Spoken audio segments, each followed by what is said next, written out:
When we think about how government and parliament operate, we imagine written laws and official guidelines, but in fact, some of the most important rules that shape our democracy aren't found in any statute. These are constitutional conventions, unwritten traditions and rules of good behavior that have developed over time. They aren't legally enforceable, but they have been followed so consistently that they're considered binding.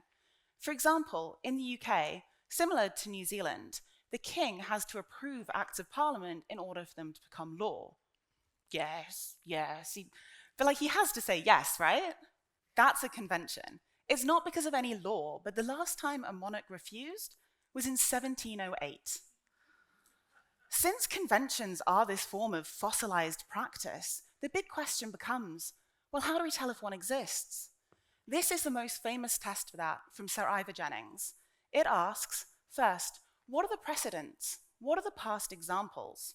2, did the actors believe that they were bound by a rule? And 3, is there a reason for the rule?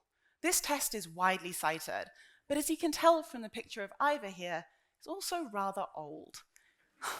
It may work fine for the traditional type of convention I mentioned before, but what about more modern examples?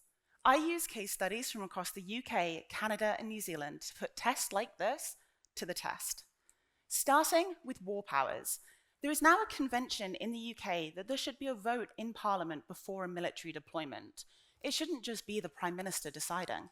This is a modern convention, stemming from the vote to go to war in Iraq in 2003.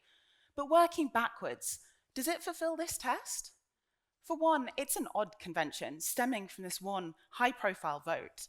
The reasons? Very strong arguments for democratic accountability.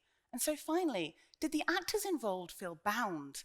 That's what sets convention apart from practice.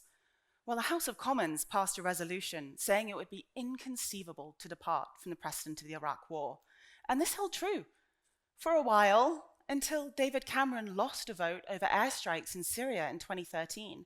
5 years later, when Theresa May wanted to conduct identical airstrikes, she simply claimed the convention didn't apply.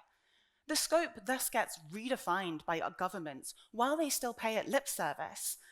The question of who wields the power to go to war is crucial, and conventions are a tool to check the authority of a president or prime minister. But my thesis draws out new insights into their vulnerability in the face of a determined government through these case studies. I just hope parliamentarians will be listening.